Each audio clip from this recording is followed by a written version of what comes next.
So, hey everyone, welcome back to the channel. This is Simran and welcoming you all to another study vlog as a CBSE 12th grader PCM stream. So, basically, this is a full day study vlog. काफ़ी दिन से I was uploading only morning study vlog. So, here it is, full day study vlog. तो सबसे पहले मैंने to do list बनाई. ज़्यादा बड़ी टू डू लिस्ट नहीं बनाई थी क्योंकि काफ़ी दिन से ज़्यादा पढ़ाई नहीं हो पा रही थी. सो टू मेंटेन कंसिस्टेंसी मैंने छोटी सी टू डू लिस्ट बनाई एंड काम स्टार्ट कर दिया.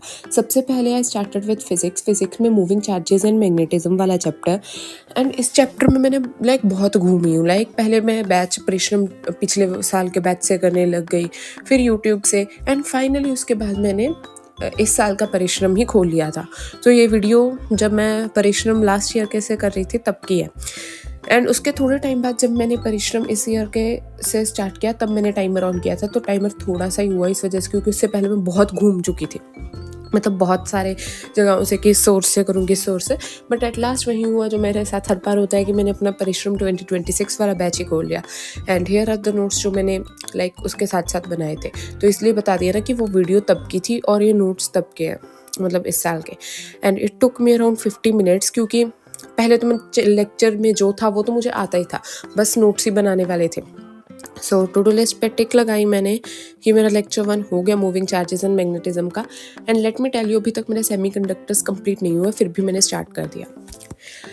एंड उसके बाद मैंने स्टार्ट की थी मैथ्स में मैंने वेक्टर्स चैप्टर की एनसीईआरटी स्टार्ट की क्योंकि ये चैप्टर मुझे आता तो है, मैंने लेक्चर तो कर लिया है एंड बट इसकी एनसीईआरटी सॉल्व नहीं हुई. तो मैंने एनसीईआरटी स्टार्ट की एंड एनसीईआरटी में भी बस वही क्वेश्चन थे, वो मोस्टली मैंने सारे लेक्चर में कर लिए थे, बट फिर भी आई वाज सॉल्विंग.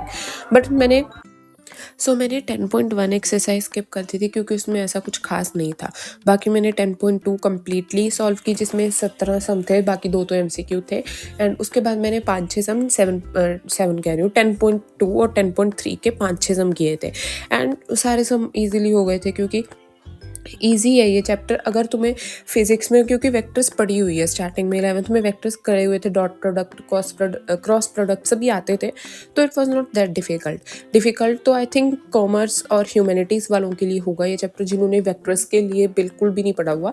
मेरे लिए ये चैप्टर ईजी था, सब कुछ पहले से आता था, बस एक ऐसा कहते हो रिविज़न टाइप हो गई. कुछ नया तो मुझे इसमें कुछ नहीं लगा, बस वो एंगल बिटवीन वाले ही थोड़ा सा नया कंसेप्ट था, बाकी सब ठीक था. एनीवेज तुम बताना तुम्हें ये चैप्टर कैसा लगा. मुझे तो अगर तुम मैथ सॉल्व करने बैठ जाओ मुझे बहुत ईजी लगने लग जाती है. एंड हेयर इज़ जो मैंने सॉल्व किए थे, कितने सम किए थे देखो, मैंने बताया कि 10.2 कम्प्लीटली सॉल्व कर ली थी और 10.3 के 5-6 सम कर लिए थे. बाकी मैं कर लेती बट बस यार मेरा इतना मन नहीं था, तो मैंने 1 घंटे के अप्रॉक्स मैथ सॉल्व की थी. बीच में मैं टाइमर कभी ऑन कर देती कभी बंद कर देती, ऐसा कुछ हाल था, ऑन करना भूल जाती थी.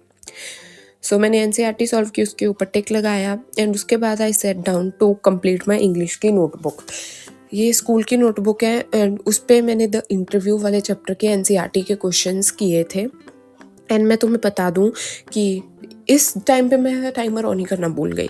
एंड ये मैं इसलिए कंप्लीट कर रही थी सो दैट कि ना मेरा इंग्लिश का सिलेबस कंप्लीट है. जब मैं लिखती हूँ और उसके बाद रिवाइज भी करती हूँ ना, तो मुझे खुद को एनसीईआरटी के क्वेश्चन रिवीजन हो जाती है. इससे मेरी भी हेल्प होती है और स्कूल की नोटबुक भी कंप्लीट हो जाती है. So this is what I do. And sorry for this blurry clip, I don't know why. मुझे लग रहा है ये ब्लरी है थोड़ी सी, बट एनीवेज जैसी भी है तो ऐसे ही है. एंड यहाँ पे मैंने 3 पेन चेंज कर लिए थे अपने ब्लू पेन, कोई मुझे पसंद ही नहीं आ रहा था. एंड फाइनली बाद में मुझे ये वाला पेन पसंद आया था तो मैंने इसे कंटिन्यू किया. एंड अभी और क्या बताऊँ यार, that is it about English वाला सेक्शन. एंड इंग्लिश में मैं अभी तुम बताती हूँ मेरा क्या सीन चल रहा है. इंग्लिश में मुझे लग रहा है कि मैं सब भूल चुकी हूँ. मैंने काफ़ी दिन पहले ये सिलेबस कंप्लीट कर रखा था एंड इसी वजह से ना अभी तक मैं भूल चुकी हूँ. मुझे पता है कि इसमें क्या स्टोरी थी बट उनके कैरेक्टर्स के नाम थोड़े से ना मिक्सअप हो चुके हैं क्योंकि मैंने ऐसा था कि जब मैंने सिलेबस कंप्लीट किया था तो एक दिन में ही सिलेबस एक दिन में एक चैप्टर कंप्लीट किया था. तो अभी वो ना कैरेक्टर्स के नेम थोड़े से ना मैं भूल चुकी हूँ. वो एक दिन बैठ के ना कंप्लीट इंग्लिश रिवाइज करूँगी.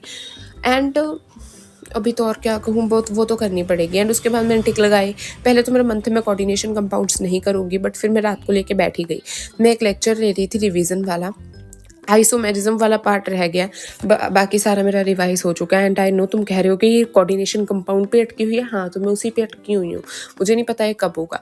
एंड केमिस्ट्री की बात बताऊँ, मुझे याद करने वाली चीज़ें रहती हैं एंड मुझे पता है वो याद करने वाली चीज़ें अब मुझे कुछ समझ नहीं आ रही, बट एग्ज़ाम से एक दिन पहले पूरे अच्छे से समझ आएंगे और अच्छे से याद होंगे। लाइक हाफ ईयरली में मैंने एक दिन पहले सारे नोट्स तक बनाए थे, मतलब हाफ ईयरली से पहले मैंने एक दिन पहले नोट्स भी बनाए, सारा कुछ याद भी हो रहा था। अभी मुझे कुछ याद नहीं होगा, वो एक दिन पहले ही जब टेंशन होती है ना कि कल एग्ज़ाम है, तभी वो चीज़ें याद होंगी एंड आई नो उस दिन बहुत अच्छे से याद होंगी। सो एनीवेज़, तो that is it for this vlog guys. I know कम पढ़ाई हो रही है but it is what it is. So thanks for watching, bye bye, take care, subscribe for more.